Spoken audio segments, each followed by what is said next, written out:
사랑하는 성도 여러분, 하나님께서는 악어의 비유를 들어 욥을 깨우쳐 주시고 계십니다.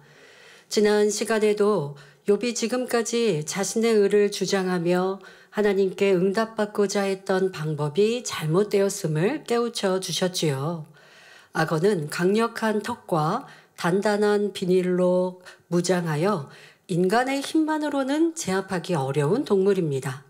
이와 마찬가지로 하나님의 권세와 뜻을 인간의 논리나 주장으로 꺾을 수 없습니다. 때로 우리 생각으로 하나님의 생각이 맞다 틀리다 하는 인생들 얼마나 어리석습니까? 말 그대로 우리는 인생이요 하나님은 신이십니다. 그런데 사람의 생각으로 신이 맞다 틀리다 할 수 없는 것이지요. 하나님은 더더욱 우리를 창조하신 창조주이신데 작은 나의 생각, 우리가 달을 만들고 해를 만들 수 있습니까? 지금 하나님께서 나타나셔서 욥에게 네가 바람을 불게 할 수 있냐? 네가 하늘에 비를 내리게 할 수 있냐? 라고 물으실 때 욥은 아무것도 대답할 수 없었습니다. 할 수 없는 것들이니까요. 내가 해를 만들 때 네가 있었느냐? 모르시는데 절대 상상할 수도 없는 일 아닙니까? 아무것도 하나님과 신과 비교할 수 없는 인생들이 자기의 유익에 따라 자기의 옳다 하는 의에 따라 하나님은 왜 이렇게 말씀하셔야 되나요? 하나님 이건 틀린 거 아닌가요? 우리에게 자유 안 주시고 왜 하나님은 억압하시나요? 별의별 말로 하나님을 따지고 오해하는 인생들은 참으로 어리석습니다.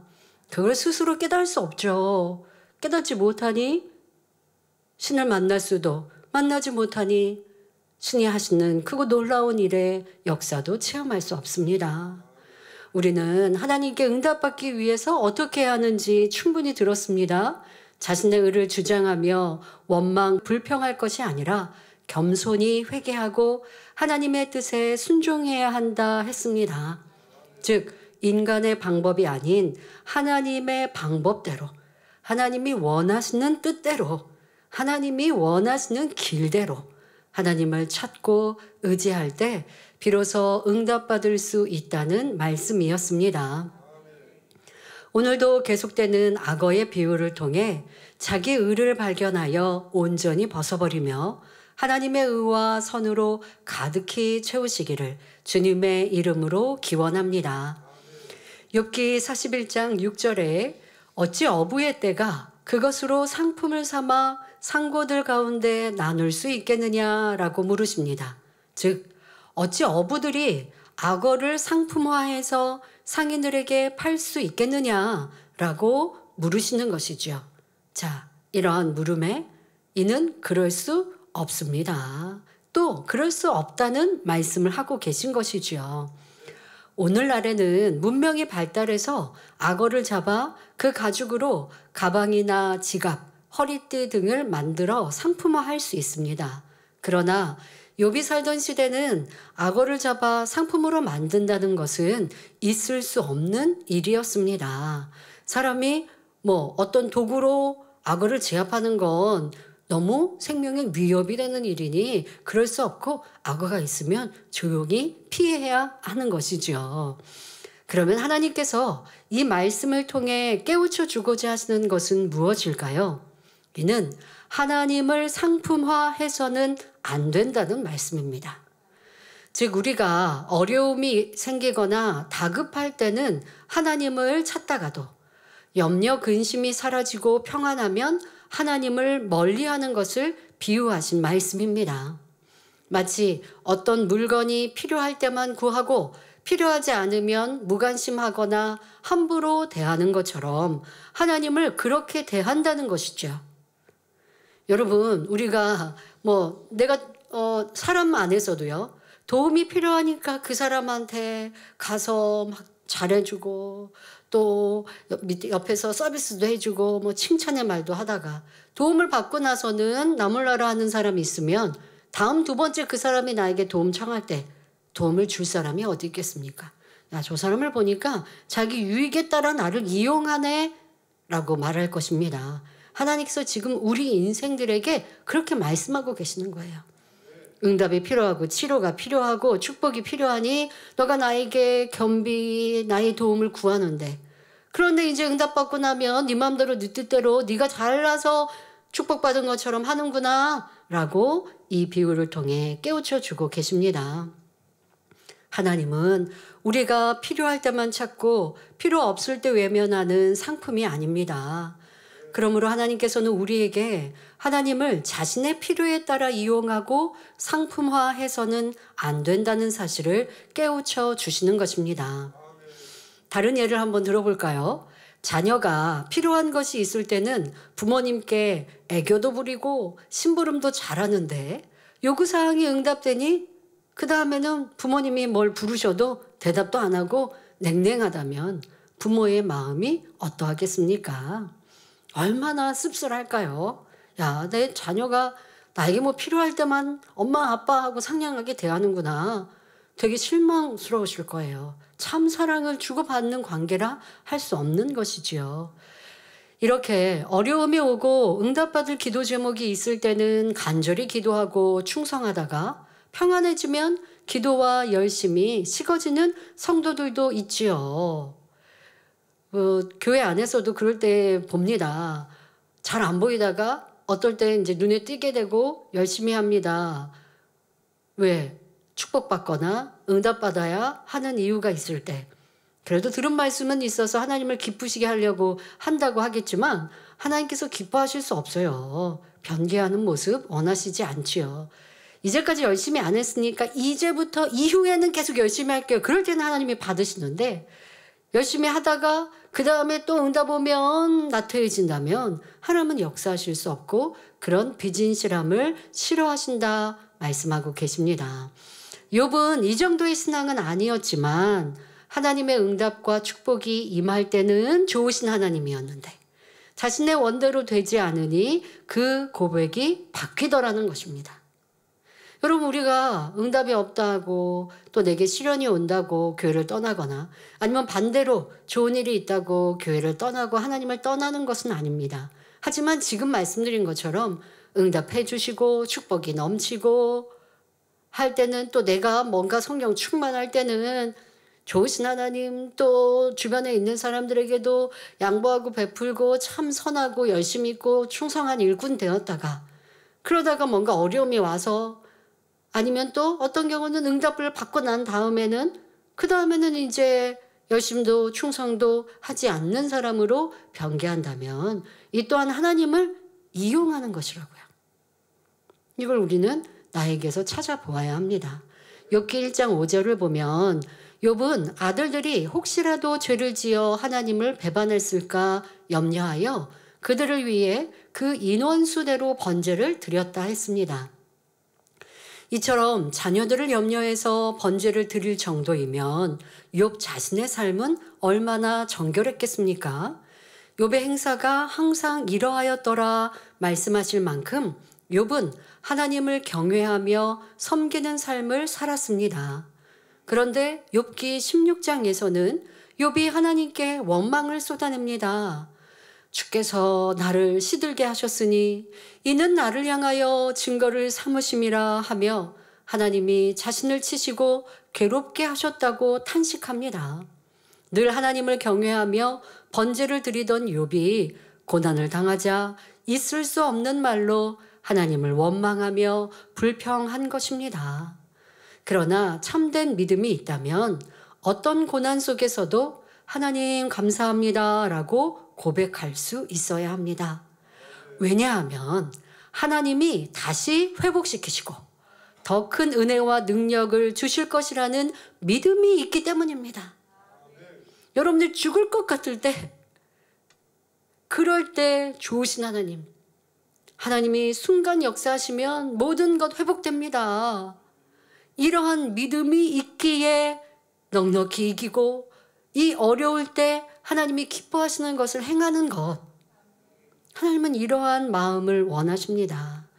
하지만 욥은 시험과 환난이 닥치자 연약한 인간의 모습을 보이며 하나님을 원망했습니다. 만일 욥이 하나님을 참된 신으로 온전히 믿었다면 결코 그렇게 원망할 수 없었을 것입니다. 여러분, 우리의 힘들고 어려운 상황 속에 하나님을 좀 잘 인정하고 높여드립시다. 하나님, 저로는 이거 해결할 수 없는데 하나님은 하실 수 있는데요. 하나님은 역사하시면 이거 아무것도 아니신 거 저 믿습니다. 그 하나님께서 도와주실 거 믿고 이제 더 저를 처복종시키고 하나님의 기뻐하시는 모습으로 변화되겠습니다. 이러한 모습이 되어야지 내가 할 수 없는데 하나님도 하실 수 없냐고요. 그러니까 불평하고 원망하고 있는 거라고요. 믿음이 없으니 이러한 모습들을 고쳐야 합니다. 하나님을 참된 신으로 믿었던 아브라함은 독자 이삭을 바치라는 명령에도 아멘하고 순종했습니다. 어떤 고백이 나왔어요? 독자 이삭을 칼로 배를 가르고 뼈와 살을 갈라 하나님께 번제로 불로 태워 번제를 드려도 죽은 자 가운데 다시 살리실 하나님, 이런 위대한 하나님을 믿어들으니 아멘하고 순종했던 거라고요. 그런데 육신의 생각이 있으면 하나님 독자 이삭은 축복의 씨로 주셨잖아요. 이를 통하여 계속 자손 대대로 축복해 주신다고 하셨잖아요. 그런데 왜 하나님 변개하세요? 하나님도 우리 인생처럼 변개하시나요? 왜 위에 계신 하나님, 전지전능하신 하나님을 이 땅으로 끌어내리냐고요. 왜 위대하신 하나님을 사람처럼 인생처럼 만드냐고요. 여러분, 우리 이러한 생각들 깨워집시다. 여러분들 육신의 생각, 가시밭에서 나와지고 있는 이 어리석은 생각들, 위대하신 좋으신 하나님, 그러니까 더 힘들고 어려울 때 그 우리가 들었던 수많은 간증들 있잖아요. 얼마나 놀라운 일을 펼치신 하나님. 데이빗 때도 신경이 갈기갈기 찢어진 것처럼 너덜너덜해졌다라고 하는데 병원에서는 더 이상 손을 지금 쓸 수가 없어서 그냥 덮어버릴 수밖에 없는데 시공을 초월해서 하나님의 역사하시니 회복되어진 이 놀라운 역사 들으면 우리 막 미소가 지어지고 막 어깨에 힘이 막 손이 불끈 지어지지 않습니까? 그래서 이런 하나님, 그러니까 저렇게 움직일 수 없고 다리에 감각도 없었는데 아니 근데 시공간을 초월하여 기도받고 나니 보조기로 걷겠다 싶더니 저렇게 걷고 그리고 정상적으로 2발 걸어서 2주 만에 퇴원하셨잖아요. 이 얼마나 놀라우신 하나님이십니까? 여러분, 위대한 아버지의 하나님, 그 하나님이 저의 하나님, 저분을 만나주신 하나님, 여러분의 하나님. 그 하나님 믿으면 우리는 힘들고 어려울 때도 평안할 때도 감사가 넘칠 때도 어느 때든 그 하나님을 의뢰하고 붙들어야 하겠습니다. 자, 믿음의 선진들은 이렇게 하나님을 믿으니, 위대하신 하나님을 믿으니 순종이 나왔습니다. 어렵고 힘들 때 더 하나님을 의뢰했습니다. 반면 예수님을 구세주로 믿지 못했던 가룟 유다는 돈에 눈이 멀어 스승을 은 30에 팔아 넘겼습니다. 여러분, 가룟 유다는 예수님과 함께하는 3년 공생의 기간, 예수님을 통해 나타난 크고 놀라운 권능을 보았고 그 또한도 예수님은 하나님의 아들이시다. 저분은 메시아로 우리 가운데 오셨다라는 걸 믿었어요. 가룟 유다가 의심하면서 예수님을 쫓아다닌 게 아닙니다. 예수님의 크고 놀라운 권능 속에 가룟 유다도 예수님을 믿었어요. 그런데 이것은 참 믿음이 아니라고요. 보니까 맞아요. 이 세상에서는 의심하지 않으면 믿는다고 말해요. 그런데 성경은 하나님은 그게 아니에요. 믿으면 그에 따른 행함이 있어야 돼요. 예수님이 하나님의 아들이심을 믿으면 예수님의 말씀대로 순종하는 행함이 따라야 돼요. 그런데 가룟 유다는 그게 아니죠. 여전히 자기의 계산. 예수님은 저렇게 위대하신 하나님의 아들이시고 메시아이셔. 그러면서 생각이 이제 동원되는 거죠. 예수님을 붙여주면 그러면 나도 권세가, 예수님께서 이제 왕의 자리, 이 유대인의 왕의 자리에 서시면 그 붙여주던 제자들의 권세가 얼마나 클까? 이게 마음의 은연중에 항상 있었어요. 그 마음과 함께 예수님이 나타나는 권능을 보면 저분은 하나님의 아들이셔. 이 두 마음이 있는 거예요. 가시떨기밭이라고 해서 온통 가시떨기만 있는 게 아니라 예배하고 기도하면 믿음이 오고 행복하고 기쁘다가 또 이내 기도를 끝나고 내 삶에 돌아가며 염려 근심하는 이런 분들, 일부 밭에 가시떨 가시나무가 자라고 있는 분들도 있고, 이 가룟 유다도 그랬던 거죠. 그런데 예수님이 이제 십자가를 잡히시기 전에 보니까 핍박이 점점 심해지고 또 이제는 그 상황이 물밀듯 몰려오면서 권세자들이 함께 힘을 합쳐 예수님을 십자가에 못 박기를 결의하는, 이렇게 될 때에 이 딱 정확하게 어떻게 원수마귀 사단은, 여러분 우리 세상 삶에도 그래야 합니다. 왜 하나님이 나와 함께하는 저 사람들을 막아주지 않으셨어요 하고 매사를 하나님을 인정하는 걸 이상하게 하나님을 인정해요. 하나님이 내 삶에 내 주변의 모든 사람들을 나를 위해 그 사람들을 다 바꿔주셔야 좋으신 하나님. 여러분 마음대로 하나님을 막 갖다 붙이면 안 돼요. 그 사람들도 다 각자의 자유의지가 있어요. 그래서 때로는 나를 미워하는 사람, 아니면 내가 상대에게 신뢰를 끼쳤더니 그 사람이 그게 불편해서 나에게 나쁜 말을 할 수 있어요. 그러면 내가 신뢰를 범한 것을 찾아 회개하고 돌이켜야 되는 거지. 하나님, 저 사람이요 저를 괴롭히는데 왜 안 막아주셨어요? 여러분들 예를 들어 직장에서 일을 하는데 내가 실력이나 능력이 부족해서 직장에서 권고사직을 받았어요. 그러면 왜 하나님, 왜 제가 권고사직을 받아야 되나요? 하나님 제게 왜 이런 시련을 주셔야 되나요? 이게 맞아요, 여러분? 내가 능력이 실력이 안 돼서 권고사직을 받았으면 하나님, 제가 더 성실하게 일하지 못했습니다. 제가 더 하나님의 능력을 구해서 세상에서도 뛰어나야 되는데 그래야지 못했습니다. 이제 더 열심히 할게요. 성실히 할게요. 저에게 지혜도 주시고요. 제가 노력할 때 이제 또 다음에 취직할 땐 성실하게 인정받는 사람 되게 해주세요. 이렇게 기도를 하면 하나님을 구해야 되는데 하나님을 구하는데 이상하게 구한다고요? 이게 지금 욥기 41장에 계속 하고 계신 말씀이에요. 네 마음대로 이 강한 악어를 좌지우지할 수 있느냐? 그럴 수 없지 않느냐. 그런데 하나님은 이 악어를 만드신 하나님이시다. 근데 너는 나를 좌지우지하려고 했구나. 하나님이 그렇게 묻고 계시는 건데요. 여러분들도 그렇게 기도하고 생각하고 원망했던 걸 찾아 회개해야 합니다. 이 가룟 유다를 권세자들이 그를 포섭하죠. 돈 줄 테니까 예수님을 팔아라. 예수님을 알려줘라. 예수님 우리가 잡을 때 너가 사인을 해라. 라고 이렇게 포섭을 하는데요. 이걸 하나님이 그렇게 시키신 거예요? 아니에요. 원수마귀 사단은 지금 권세자들을 통해서 가룟 유다를 포섭하게 한 건데, 누가? 원수마귀가. 원수마귀는 사람의 그 악을 너무 잘 알아요. 12제자 중에 베드로에게 그렇게 다가왔겠습니까? 베드로에게 권세자들이 와서 돈 줄 테니까 예수님 어디 계신지 알려줘. 그러지 않죠. 베드로는 그 단번에 물리치고 때려줄 수도 있어요. 그 누구에게? 이 가룟 유다에게.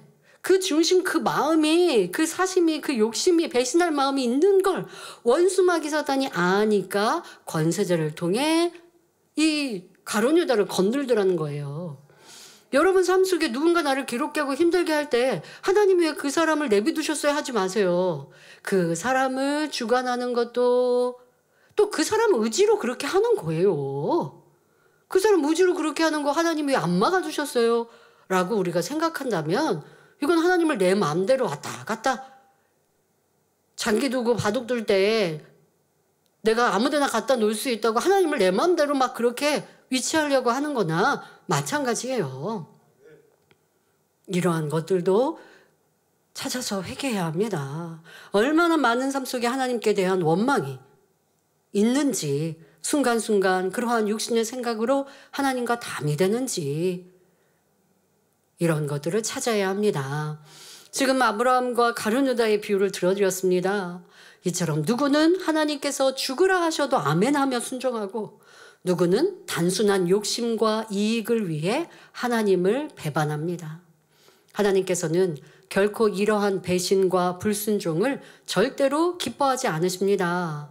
그러므로 욥에게 어찌 어부의 때가 그것으로 상품을 삼아 상고들 가운데 나눌 수 있겠느냐라고 하신 말씀도 결국 하나님을 자신의 필요에 따라 이용하려는 잘못된 태도를 깨우쳐 주시기 위함이었습니다. 여러분들의 신앙생활, 지금의 기도, 또 응답과 축복의 간증들을 들을 때 저 사람은 치료해 주시는데 왜 나는 치료 못 받았지? 왜 하나님 나는 치료 안 해주세요? 라고 하면 안 되고 내가 치료받고 응답받을 수 있는 길로 나아가는가? 그렇지 못한 것을 회개하고 돌이켜야 합니다. 이어서 하나님께서는 욥기 41장 7절 8절에 내가 능히 창으로 그 가죽을 찌르거나 작살로 그 머리를 찌를 수 있겠느냐? 손을 그에게 좀 대어보라. 싸울 일이 생각나서 다시는 아니하리라 말씀하십니다. 여기서 작살이란 물고기를 찔러 잡는 기구로서 작대기 끝에 삼지창 비슷한 뾰족한 쇠를 박아 만든 도구를 말합니다. 오늘날에는 발달된 무기를 사용하여 악어를 잡을 수 있지만 맨손으로 잡는 것은 불가능합니다. 더욱이 욥의 시대에는 창이나 작살로 악어를 찌를 수도 없었고 설령 찌른다 해도 그 가죽이 너무 단단하여 창이 들어가지도 않았을 것입니다. 그러므로 하나님께서는 욥에게 내가 창으로 악어의 가죽을 꿰뚫거나 작살로 그 머리를 찌를 수 있겠느냐? 악어에게 한번 손을 대기만 해도 싸울 엄두를 내지 못할 것이다 라고 말씀하십니다. 만약에 이렇게 작대기, 나무 작대기 같은 걸로 악어를 건드려 봅세요. 그러면 악어가 어떻게 반응이 나올까요? 뒤에서 꼬리 쪽을 건들면 몸을 획 돌아서 입을 벌리며 그 다음에 이제 설명합니다마는 그 입 안에 있는 날카로운 이빨이 다 보이면서 뒤로 도망가고 와 다시는 그러지 말아야지 할 거예요. 지난 시간에는 이 악어를 너 마음대로 하느냐라고 하시면서 소녀가 새를 잡듯 이런 비유를 들어주셨습니다. 아이들이 이 새를 잡아서 놀기도 하는 이러한 것도 비유했는데요.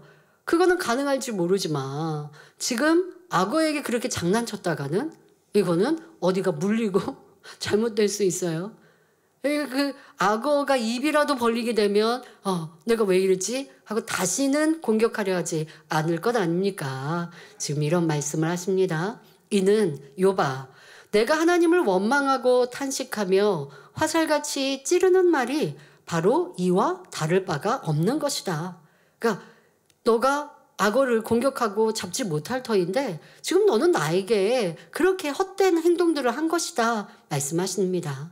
욥은 그동안 하나님에 대한 원망을 서슴지 않고 쏟아왔습니다. 이와 같이 창조주 하나님을 향해 원망하는 것은 마치 악어의 단단한 가죽을 창으로 찌르며 작살로 머리를 찌르려는 것과 같이 미련하고 어리석은 행동임을 깨우쳐 주시는 것입니다. 이는 단지 욥에게만 하시는 말씀이 아니라 하나님을 믿는 사람이든 믿지 않는 사람이든 하나님을 원망하거나 열심내는 성도들을 미워하고 핍박하며 하나님을 향해 화살을 날리는 경우를 경계하시는 것입니다.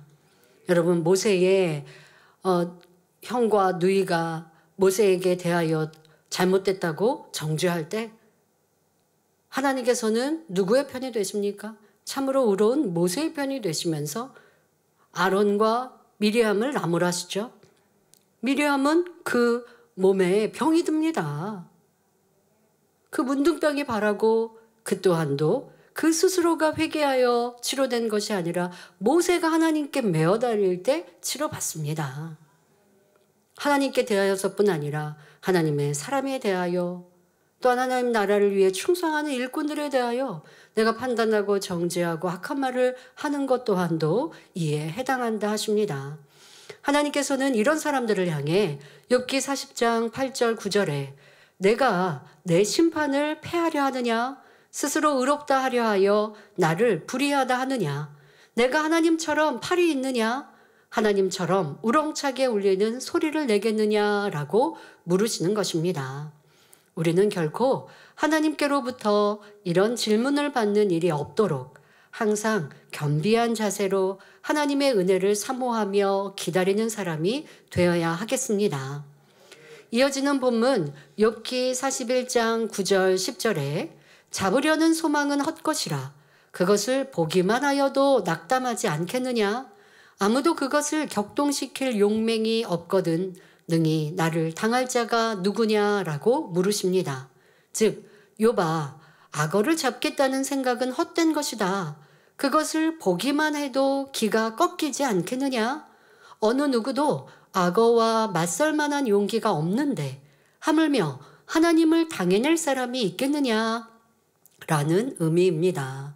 성도 여러분, 하나님께서 창조하신 악어조차도 대하기가 두렵고 떨리며 당할 수가 없는데 하물며 창조주 하나님을 당할 자가 누가 있겠습니까?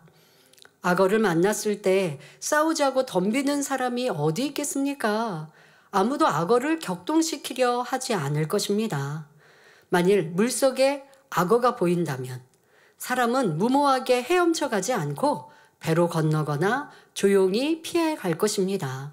하물며 사람이 전능하신 하나님을 어떻게 격동시킬 수 있겠느냐고 말씀하고 계십니다.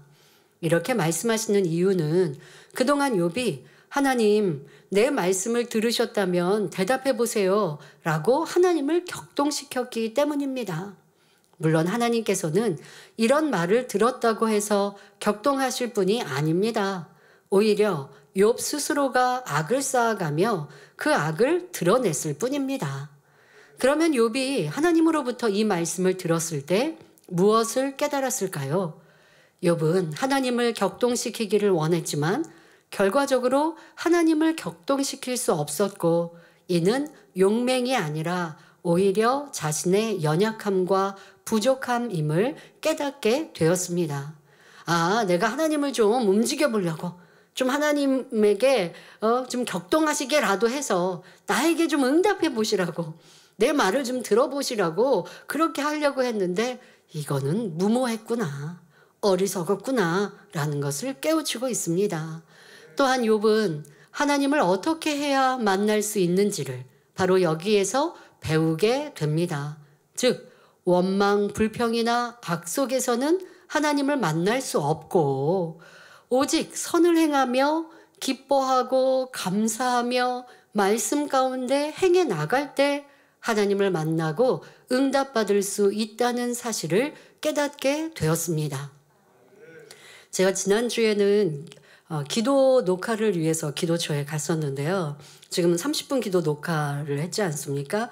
이후에는 아침 기도, 점심 기도 10분씩 이렇게 하는 녹화를 올리게 될 텐데요. 그리고 나서도 성도님들이 이 기도 영상을 참 좋아하시고 해서 또 필요에 따라서는 주제 기도로 이렇게 하기도 합니다. 그런데 그렇게 녹화하러 갔다가 녹화팀들과 식사를 하면서 대화를 했는데 제가 깜짝 놀랐습니다. 우리 팀들 때문이 아니라 그분들이 해주시는 말씀에 제가 정말 놀래고 욥기 41장에 하나님께서 왜 이런 말씀을 계속하여 하고 계신지가 정말 더 깊이 느껴지면서 41장 말씀을 전하는 데 큰 도움이 됐던 대화가 있습니다. 우리가 이제 기도 녹화를 하는 녹화팀들이고 수고해 주시는 봉사자들 이렇게 함께하고 또 비서팀도 이렇게 함께하게 되었는데요. 다른 교인들, 크리스찬들의 기도 영상이나 아니면 기도하는 내용이나 또 하나님께 대한 어떤 신앙의 상담이나 하나님께 아뢰는 하소연이나 이러한 것들의 글이라든가 기도 안에서 보면 지금 우리가 듣고 있는 원망의 기도가 많이 있다는 거예요. 어떤 성도는 하나님 저 너무 힘들어요. 하나님 저 왜 이렇게 힘들게 하세요? 하나님 저 왜 이렇게 고난을 주시고 시련을 주십니까? 무슨 뜻인지 좀 알려주세요. 어떤 경우 더 심하게 하나님 저 죽고 싶어요. 이런 경우도 있대요. 들으면서 정말 전 충격이었습니다. 야, 진짜 크리스찬들이 그렇게 말하고 그렇게 글을 쓰고 그렇게 썼을 때 그걸 보는 사람이 저도 그런 마음이에요. 그러면서 하나님 저 이렇게 기도하는데, 이런 어려움에 하나님께 기도했는데 왜 하나님은 응답 없으세요? 왜 응답 없는지 여러분들은 답을 해주실 수 있으시죠? 왜 하나님 저에게 응답 없으세요? 그런데 그래도 하나님의 뜻을 기다리며 묵묵히 기도하겠습니다. 그랬더니 그 밑에는 저도요 그런 마음입니다. 저도요 그런 상황이었습니다. 저도 지금 그렇습니다. 공감. 그래서 저는 한편으로 안타까우면서 한편으로는 얼마나 감사한지, 우리에게 이렇게 참 진리를 알게 해주시고 왜 응답받지 못하는지, 기도한다고 하는데 부르짖는데 왜 응답받지 못하는지, 내 어려움이 있어서 하나님께 아뢰고 겸비한 마음으로 구하는데 왜 하나님은 내 신음소리를 듣지 않으시는지, 이렇게 힘들고 어렵고 답을 몰라서 길을 몰라서 막막한 신앙인들이 많이 있다 하는데 우리는 이렇게 밝히 보여주시고 알려주시는 말씀이 있어서 얼마나 감사한가. 어떤 심한 연단과 어려움이 와도 하나님 저 너무 괴로워요, 힘들어요, 이런 기도 한 번 할 수가 없었는데 도리어 생각으로는 참 어렵다. 내가 이 어려움을 잘 견딜 수 있을까? 견뎌야 하는데 라는 육신의 생각이 순간 들어와도 기도할 때면 그런 말도 하지 않아요. 아버지 하나님 이런 육신의 생각한 거 용서해 주세요. 하나님은 전지전능하시니 넉넉히 이기게 하시고 승리케 하실 줄 믿습니다. 이렇게 어렵다 생각한 거 용서해 주세요 라고 기도했지, 하나님 저 되게 힘들어요, 되게 어려워요, 괴로워요, 그리고 기도 말미에 잘해볼게요 이렇게 기도하지도 않거든요. 아무리 큰 어려움과 연단 속에도 기도할 때는 사랑의 아버지 하나님하고 기도를 시작하면 이런 부정적인 말은 차마 하나님께, 신이신 아버지 하나님께 할 수 없다라는 걸 가르침받고, 그리고 하나님이 어떠한 분이신지를 너무 많이 보았기에 그렇게 무리할 수도 없고 그렇게 예의 바르지 못한 모습으로 할 수도 없고, 또 하나님은 어떠한 분이시라는 걸 누누이 들었기에 차마 내가 온전하지 못해도 입으로는 그럴 수 없다는 것. 야, 이렇게 가르침 받은 것 얼마나 감사한가. 또 감사하며 또 우리 만민의 역할이 얼마나 중요한가. 이러한 복음이, 이러한 우리의 맑고 깨끗하고 선하고 아름다운 기도와 찬양이 더 울려 퍼져서 참으로 기도해도 응답받지 못한다 답답한 영혼들에게도 열쇠와 같이 그 문제가 해결되었으면 좋겠다라는 마음을 갖게 되었습니다. 여러분, 하나님을 원망하면 절대 안 돼요. 그러면 하나님을 만날 수 없고 하나님을 응답하실 수 없습니다. 그러면 우리가 하나님을 어떻게 만날 수 있을까요? 하나님의 속성을 알아야 하나님을 빨리 만나고, 하나님이 기뻐하시는 걸 알아서 기뻐하실 일을 행해야 그래야 여러분 응답받을 수 있습니다. 그럼 하나님의 속성은 무엇입니까?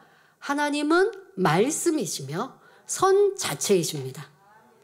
이걸 우리가 하나님의 속성, 또 하나님은 사랑이시다, 하나님은 빛이시라, 이게 하나님의 속성이에요. 그러니까 우리가 그렇게 행하면서 구하면 응답을 받는 것이고 하나님을 만날 수 있는 거죠. 하나님은 빛에 계시는데 내가 어두움에서 하나님 부르짖으면 하나님을 못 만나는 거예요. 저희 집은 여기 이 동네란 말이에요. 여기 신다방동, 여기 동네.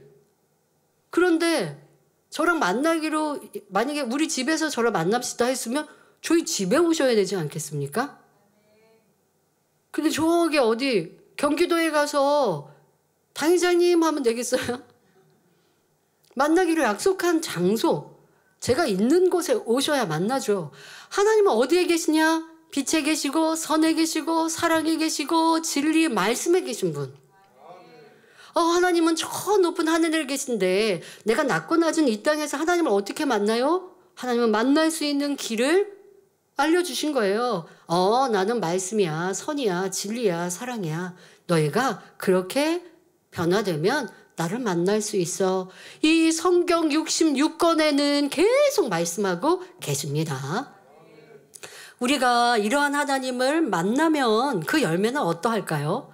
참 생명을 느끼며 말할 수 없는 평안과 샘솟는 기쁨, 안정과 사랑으로 마음이 충만해지며 응답과 축복을 받아 하나님께 영광을 돌려나가게 됩니다. 하나님을 만나니까 그냥 마음만 좋은 게 아니라 영역 간에 필요한 것을 채워주십니다. 그러니 우리 성도님들은 오직 기쁨과 감사, 기도와 찬양으로 항상 하나님을 찾고 만나는 삶이 되시기를 바랍니다. 이어지는 욥기 41장 11절에 누가 먼저 내게 주고 나로 갚게 하였느냐? 온 천하에 있는 것이 다 내 것이니라 말씀하십니다. 욥은 때를 따라 정성 다해 하나님께 번제를 드리며 섬겼기에 이제는 하나님께서 자신에게 주시는 것이 마땅하다고 생각했습니다. 연단을 받기 전 욥은 하나님께서 나에게 축복해 주셨다라는 것을 감사하고 인정했어요. 그러나 내가 또 하나님께 축복받을 수 있도록 잘 행했다라는 것이 그 마음에는 깔려 있었어요.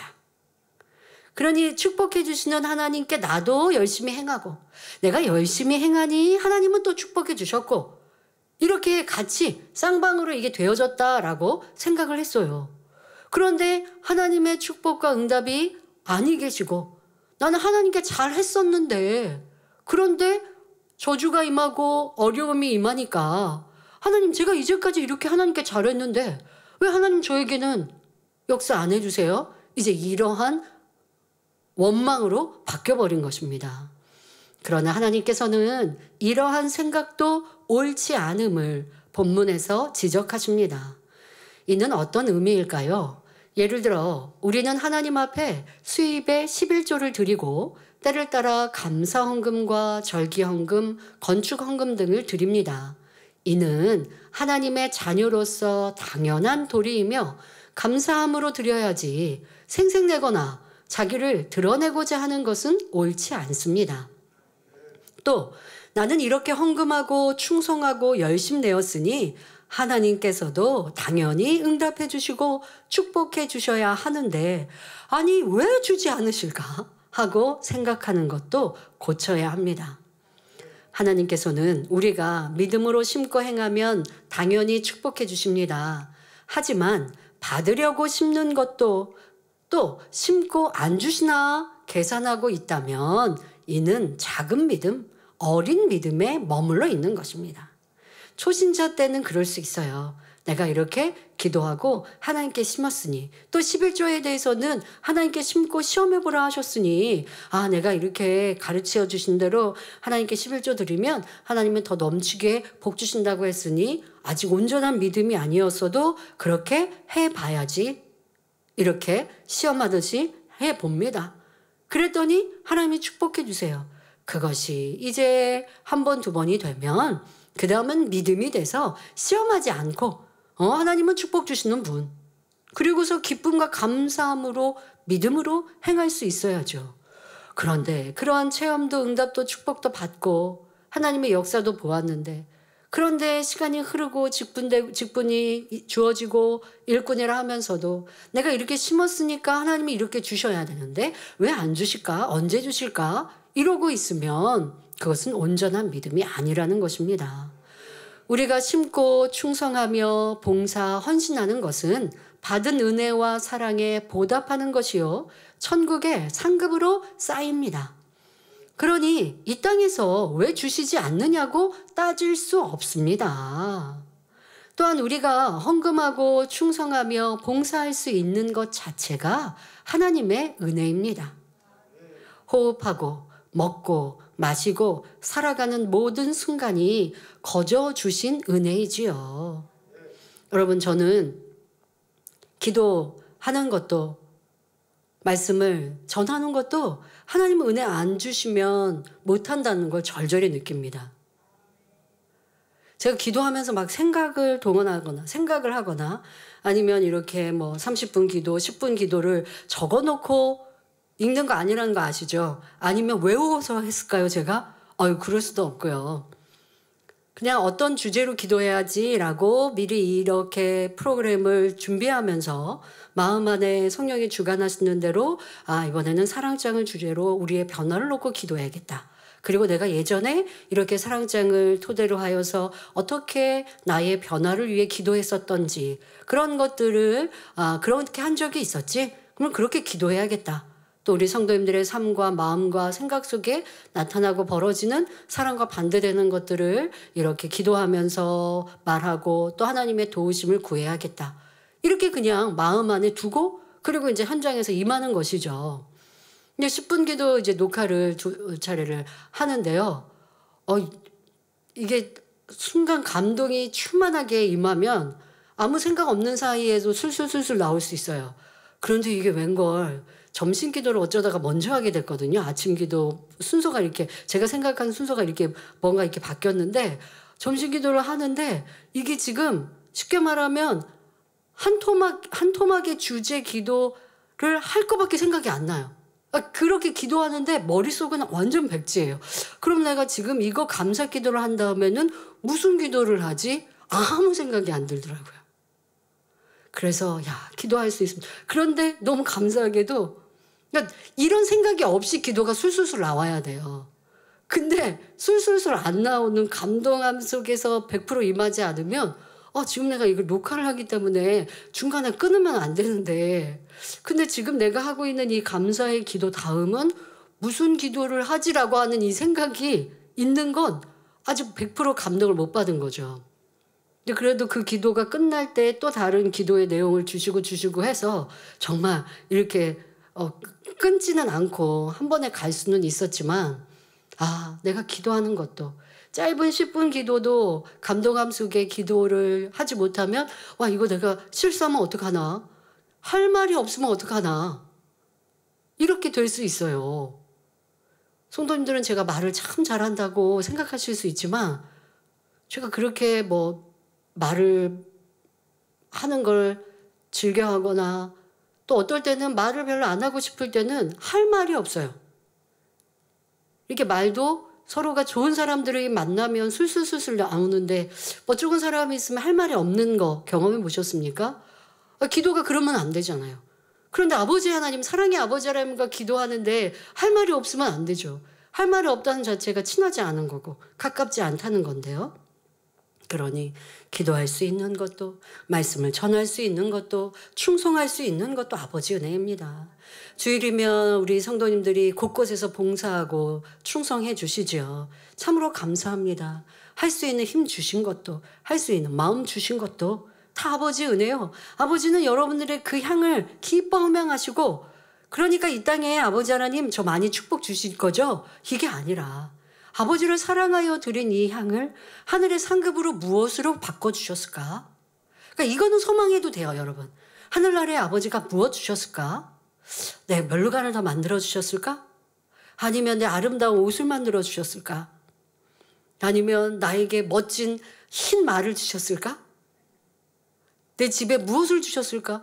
도리어 조금 힘들고 어려울 때면 그렇게 여러분들이 상상하고 기도하세요. 아버지 하나님 내가 이 수고 지금 내가 이렇게 조금 어려운데 주를 위해 충성하는 이 시간 아버지 기뻐하시면 하늘에 뭐 주시겠지 아니면 그럴 때는요 하나님께 좀 구하셔도 돼요. 아버지 하나님 저 하늘나라에 이거 주시면 참 좋을 것 같은데 기도합니다. 이렇게 하나님께 기도해도 돼요. 그런데 이 땅의 것들로 육의 것들로 계산하면서 하나님 저 주셔야 되는 이쯤이면 좀 주셔야 될 텐데 이러고 있으면 하나님께서 너가 나한테 뭐 맡겨놓은 거 있니? 이러신다고요. 맡겨놓은 게 뭐 있으세요? 하나님께 심었으니까? 충성했으니까? 그러면 하늘나라의 상급은 안 쌓고 하나님께 맡겨놔서 이 땅에서 그냥 다 받으시려고요? 그러면 여러분들이 하나님께서 받은 구원은 어떻게 갚으실 건데요? 죄인된 나, 지옥 갈 수밖에 없는 나, 아무런 죄 없으신 예수님께서 그저 은혜로 나를 구원하셔서 십자가에 죽으시고 나에게 보혈의 피로 구원하신 그건 여러분들이 어떻게 수억, 수십억, 수백억으로 아니면 내 생명 들여서 갚을 수 있을까요?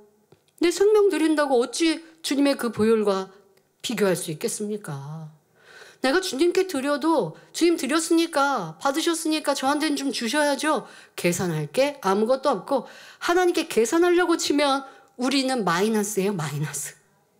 하나님께서 우리에게 더 요구하실 수밖에 없어요. 그러니까 계산하지 말고 하나님을 사랑하여 드리는 것, 이것이 하나님이 원하시는 자녀의 모습입니다.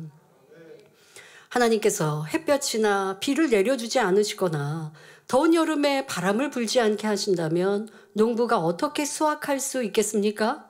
또 바다에 민물과 썰물의 흐름을 주지 않으셨다면 그 속에서 각종 생물이 어떻게 살아갈 수 있겠습니까? 산천초목, 해와 달, 별들도 모두 하나님께서 우리를 위해 창조해 주셨기에 우리가 이 땅에서 생명을 누리며 살아갈 수 있는 것입니다. 여러분들, 하나님께서 우리에게 너 공기 중에 산소 들이마시고 이산화탄소 이렇게 배출하는데 나한테 산소값 내, 안 하시잖아요. 내가 비를 내리고 햇빛 줘서 먹고 마시는 거 했는데 너 사람한테는 돈으로 채소 샀지만 하나님께 산 거 아니잖아요. 하나님이 주신 건 어떻게 갚을 건데요. 그러니까 계산하는 건 말도 안 되는 것이죠. 무엇보다도 하나님께서는 독생자 예수님을 화목제물로 내어주심으로 우리에게 값없이 구원의 은총을 베풀어 주셨습니다. 요한일서 4장 19절에 우리가 사랑함은 그가 먼저 우리를 사랑하셨음이라 말씀한 대로 하나님께서 먼저 우리에게 사랑을 주셨습니다. 그러므로 하나님께서 이 모든 것을 우리에게 먼저 주셨다는 것을 깨달아 더욱 기쁨과 감사함으로 하나님 앞에 즐겨 드릴 수 있어야겠습니다. 절대 우리 계산하는 사람 되지 맙시다. 계산할 때가는 여러분들 손해보세요. 하나님 앞에 따져 묻겠습니까? 뭘 계산해서 유익될 게 뭐가 있을까요? 그러니 우리는 오직 할 수 있음에 감사, 건강 주심에 감사, 혹여 내가 더 하나님께 건강으로 충성하고 싶은데 그리하지 못하면 입에 있어 기도할 수 있음에 감사. 그냥 감사의 조건들을 찾아가시고 할 수 있는 것에 최선을 다하면 하나님은 내게 필요한 것 필요에 따라 넘치게 주실 것입니다. 이어서 하나님께서는 욥에게 악어의 뛰어난 신체 구조와 강력한 힘에 대해 말씀하십니다. 욥기 41장 12절에 내가 악어의 지체와 큰 힘과 훌륭한 구조에 대하여 잠잠치 아니하리라 하십니다. 그러니까 하나님께서 그렇게 잠잠하지 않겠다. 그럼 뭐예요? 말씀하시겠다는 거예요. 하나님께서 악어의 구조에 대해 설명하시는 이유는 욥에게 하나님의 전능하심과 큰 권능을 깨닫게 해주시기 위함입니다. 즉 악어라는 이 피조물 하나에 담긴 창조주의 위대하심을 인정하고 더욱더 머리를 수그릴 수밖에 없게 하시려는 뜻입니다. 피조물인 악어조차 놀라운 힘과 정교한 구조를 갖추었다면 하물며 그 악어를 창조하신 하나님은 얼마나 크고 높으시며 모든 것에 뛰어나신 분이겠습니까? 이처럼 하나님의 전능하심과 크신 권능을 깨닫게 하심으로써 하나님은 욥에게 다음과 같이 말씀하고 계십니다. 욥아, 너는 하나님 알기를 내 생각대로 반응해주고 내가 말하면 나타나주고 내 요구를 쉽게 들어주는 분으로 여기는구나. 그러나 나는 내가 그처럼 함부로 말하거나 만홀히 여길 수 있는 존재가 아니다 라고 말씀하시는 것입니다. 성도 여러분, 우리 하나님은 어떤 분이십니까?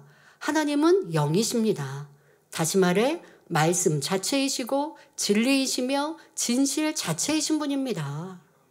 그분은 약속하신 바를 반드시 실행하시는 분이며 변개함이 없으시고 우리를 선악간에 심판하실 공의의 재판장이십니다. 또한 말씀으로 천지만물을 창조하셨고 우리 인간을 경작하여 그 영혼을 천국으로 인도하시는 구원의 하나님이십니다. 이런 하나님 앞에서 우리 모두는 굴복할 수밖에 없고 오직 순종할 수밖에 없는 존재임을 깨달아야 합니다. 사람은 악어의 강한 힘과 뛰어난 구조만 보아도 두려워서 감히 가까이 갈 엄두를 내지 못합니다. 그런데 그런 악어조차 하나님께서 지으신 피조물 중 하나일 뿐입니다. 그렇다면 그런 존재를 지으신 하나님의 위엄 앞에서 우리가 어찌 함부로 말할 수 있으며 우리 생각대로 하나님께 쉽게 요구할 수 있겠습니까? 자, 그러면 하나님께서 악어의 구조를 어떻게 설명하시는지 구체적으로 살펴보겠습니다. 욥기 41장 13절에 누가 그 가죽을 벗기겠으며 그 아가미 사이로 들어가겠는고 하십니다. 욥은 무장한 군인도 아니고 특별한 기술이 있는 것도 아닙니다. 이처럼 평범한 사람이 어떻게 보기만 해도 무서운 악어를 대항하여 가죽을 벗길 수 있겠으며 그 아가미 사이로 들어갈 수 있겠습니까? 여기서 그 가죽을 벗긴다는 표현은 악어를 자기 소유로 삼으려 한다는 의미입니다. 하지만 하나님은 이 말씀을 통해 욥 너는 결코 그렇게 할 수 없어 라고 분명히 못 박아 말씀하시는 것입니다. 또한 악어의 아가미를 말씀하셨는데 이는 악어의 입을 의미하지요. 악어는 물고기처럼 아가미는 없지만 강이나 호수, 늪지대 같은 물에서 살기에 당시 사람들이 이해하기 좋게 표현하신 것입니다. 보통 아가미가 있는 어류는 아가미를 움켜쥐면 이렇게 아가미를 낚시할 때도 아가미에 이렇게 걸리면 꼼짝도 못하죠. 네. 아가미를 움켜쥐면 꼼짝도 하지 못합니다. 악어도 마찬가지입니다.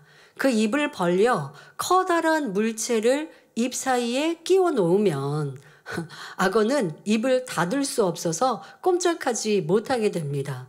그러니까 요즘에는 여러 가지 마취총도 있고 하니까 거대한 악어를 잡아서 사람들이 구경하는 동물원에 넣어놓기도 하고 때로는 저 악어를 훈련하기도 합니다. 악어의 날카로운 이빨 같은 거를 좀 뽑기도 하고 앞에 보이는 거 그냥 두면서 어쨌든 먹이로 악어를 이렇게 훈련하는 경우들도 있습니다. 그런데 저렇게 단단하고 날카로운 이빨을 가진 악어, 또 입을 벌리면 또 크게도 벌리지 않습니까? 그런 악어가 움직이지 못하게 하는 무언가를 딱 물었을 때, 그러니까 우리 같으면 사람 같으면 어떻게 해요? 입을 조금 더 벌려서 물린 거를 뱉어내면 될 것 같은데 저 입에 이렇게 딱 물어버리면 그 다음에는 꼼짝을 못하고 있는 이런 모습. 악어의 특징이 저런 모습이 있는 것이죠. 아가미를 꿰다라고 하는 게 바로 저렇게 입에 크게 물렸을 때 꼼짝도 못하는 모습을 연상하시면 되겠습니다. 그렇게 되면 악어를 통제하거나 다스리는 것이 훨씬 쉬워지지요. 그러나 어느 누가 감히 악어에게 접근하여 아가미 곧 그 입에 재갈을 물릴 수 있겠습니까? 그러므로 하나님께서 욥에게 누가 그 아가미 사이로 들어가겠는고 라고 물으신 것은 곧 누가 그처럼 힘세고 무서운 악어를 마음대로 다스릴 수 있겠느냐라는 의미입니다. 이 질문은 곧 욥이 하나님께 도전하고 있는 상황을 비유하신 설명입니다. 즉 욥이 하나님과 감히 맞서는 것은 무모하고 불가능한 도전이라는 점을 일깨워주고 계신 것이지요. 하나님께 대적한다는 것은 욥에게 있어 감히 엄두도 낼 수 없는 일이며 하나님은 감히 가까이 가는 것조차 두려워해야 할 일이라는 뜻입니다. 그렇다면 욥은 이 말씀을 통해 무엇을 깨달았을까요? 자기 마음대로 하나님을 소유하려 했고 자기 뜻대로 이루고자 한 것이 마치 악어의 가죽을 벗기려 하고 악어의 입 사이로 들어가는 것 같이 무모하고 어리석은 행동임을 깨닫게 되었습니다. 성도 여러분, 우리는 지금까지 욥을 통해 욥이 하나님을 얼마나 찾고 있는지를 알 수 있습니다. 그리고 또 이 연단이 있기 전에 욥의 모습은 연단 중에도 계속하여 친구들과 변론하면서 욥의 친구들도 욥에 행하였던 것들을 말을 하고 있는데 하나님을 경외하였고 율법대로 살았으며 힘써 선행을 이루었습니다. 그러니까 욥이 그 신앙 속에 연단이 있기 전에 하나님을 무시하거나 하나님을 없이 여기는 사람이 아니에요. 하나님을 경외했어요. 하나님을 두려워했기 때문에 자녀들이 혹간 범죄하지 않았을까 하고 번제를 드릴 정도로 하나님을 믿었고 의지했고 두려워했어요. 그런데 지금 하나님께서는 욥에게 너가 나를 두려워하지 않고 네 맘대로 왔다 갔다 좌지우지하려고 나를 한 거야 라고 말씀하고 계신다는 거예요. 이걸 우리에게 여러분들 대입해야 돼요. 우리가 하나님 무시하지 않고요. 하나님은 위대하신 분이요 전지전능하신 분이라고 기도하고 찬양해요. 하나님은 응답 주셔야 응답 받을 수 있고, 하나님이 역사 안 하시면 내 어려움을 해결 못합니다 하고 되게 겸비한 것처럼 우리가 생각해요. 그런데 내가 원하는 때에 응답 없을 때, 내가 원하는 바대로 되지 않으면 불평하고 원망하고 충만함을 잃고 믿음을 잃는 것, 이게 바로 하나님을 좌지우지하려고 한다는 거예요. 그 욥에게 하나님이 깨우쳐 주시는 것을 여러분들에게 대입해야지. 아, 욥이 하나님을 맘대로 막 여기 갔다 저기 갔다 했고, 하나님 이렇게 하세요 저렇게 하세요 이렇게 명령했구나 하고 욥이 잘못됐다고 생각하시면 안 되고, 나는 욥보다 더 했구나. 왜 하나님이 저 사람에게 복 주세요? 왜 하나님이 이거는 이렇게 그냥 가만히 보고만 계세요? 좀 저 사람 좀 뗐지 해주셔야 되지 않아요? 이렇게 생각하기도 하고, 아니 저 사람은 되게 악한데 왜 복을 받나요? 이렇게 생각하기도 하고, 여러분들 마음대로 우리가 스스로 생각한다 하나, 하나님은 우리의 생각을 다 알고 보고 계시잖아요. 하나님의 자녀로서 나는 왜 진리를 이렇게 저렇게 내 마음대로 내 의로, 아유 저 사람은 이렇게 해야 되는데 이 사람은 이렇게 복 받는데, 내 스스로 판단하면서 내 의로움으로 얘기하면서 진리를 가르치는 것 같이, 또 진리를 나는 수호하고 있는 사람처럼 스스로 생각하나, 그건 진리이신 하나님을 여기 저기 내 마음대로 하고 있는 것과 다를 바 없습니다. 성도 여러분, 우리가 하나님께 어떤 간구를 하거나 응답받기를 원한다면, 곧 하나님을 원하고 하나님을 소유하기를 원한다면 이렇게 무지한 상태로 나아가서는 안 된다는 사실을 알아야 합니다. 우리가 어떤 일을 하든 그 일에는 순서와 절차가 있으며 자격이 되는지 아닌지를 가늠하는 체계가 있는 것입니다. 하물며 전지전능하시고 우리 모든 인생의 주인이 되시는 하나님 앞에서 무엇을 행할 때 그 자세가 얼마나 더 중요하겠습니까? 여러분, 대통령을 만나려면 뭐 어떤 계기로 대통령을 만나게 된다라고 하면 약속이 잡혔다고 그냥 대통령을 만날 수 있는 줄 아십니까? 청와대에서 또 직원들을 통해 교육을 받고 그 사람의 조사가 싹 되는 것은 물론이고, 뭐 이런 옷, 또 소지품 뭐 이런 거 조사하는 건 당연한 거 아니겠습니까? 그리고 만났을 때 어떤 호칭 뭐 이런 것들에 대해서도 다 소개 설명을 듣고 만나게 되는 것이지, 이런 거에 다 절차가 있듯 하나님을 만나는 것도 응답받는 것도 축복받는 것도 하나님께 나아가는 것도 다 그와 같은 법칙이 있는 것입니다.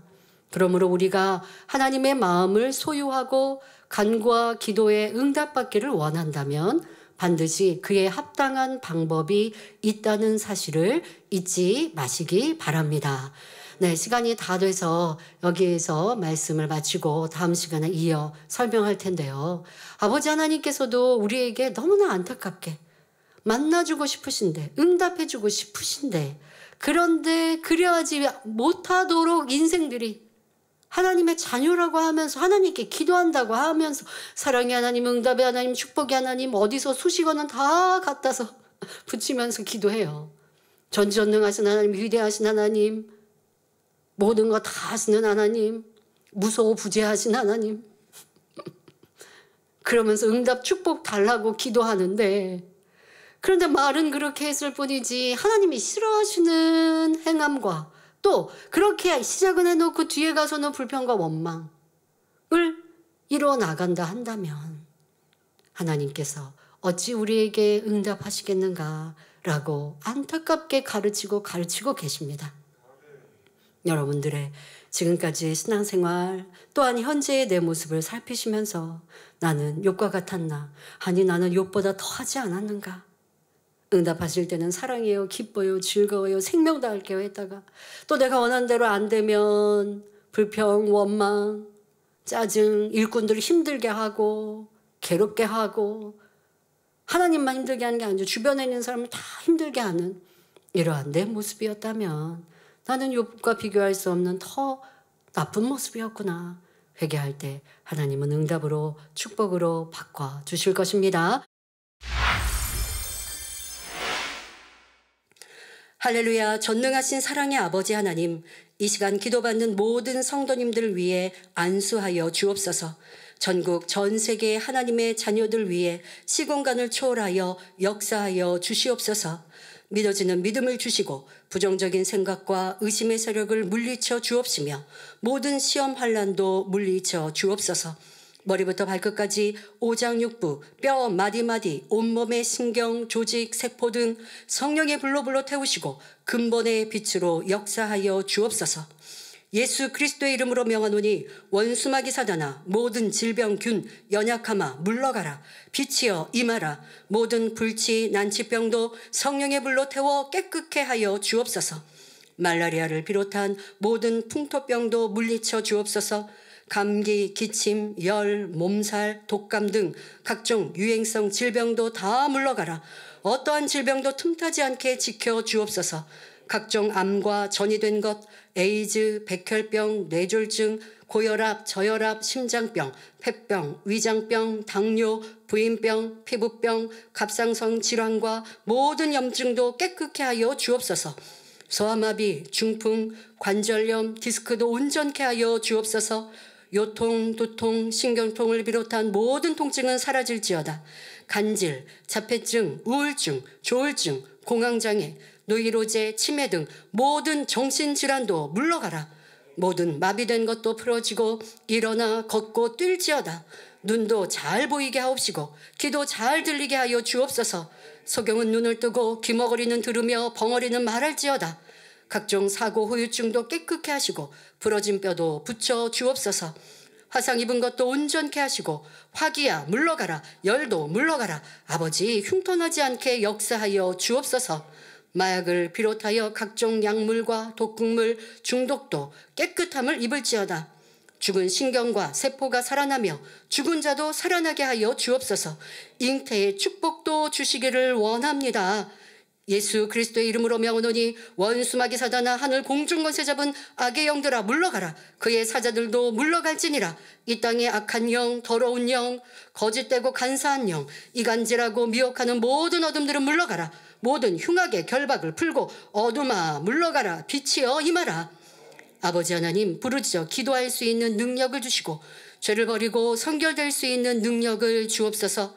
영혼이 잘됨같이 범사에 잘되게 하시고 가정의 복음화도 이루어 주시기를 원합니다. 한 주간도 모든 사고와 재앙으로부터 지켜주시고 불통이 없는 형통한 삶을 살 수 있도록 축복해 주옵소서. 성령의 불담으로 천군 천사와 주님의 불꽃 같은 눈동자로 모든 하나님의 자녀들과 가정, 일터, 사업터를 지켜주시기를 원합니다. 학생들에게 지혜와 명철을 더하시고 공부할 수 있는 뜨거운 마음과 열정도 더하여 주옵소서. 마음과 생각을 세상에 빼앗기지 않도록 지켜주시고 하나님을 뜨겁게 사랑하는 학생들로 축복하여 주시옵소서. 하나님의 자녀들이 먹으나 마시나 입으나 무엇을 하든지 하나님 앞에 영광 돌리는 삶이 되게 축복하여 주시기를 원합니다. 나는 하나님을 만났노라, 체험했노라, 응답받았노라, 축복받았노라 간증하는 입술이 되게 역사하여 주옵소서. 아버지 하나님 감사합니다. 홀로 영광 받으옵소서. 우리 주 예수 그리스도의 이름으로 기도하옵나이다. 아멘.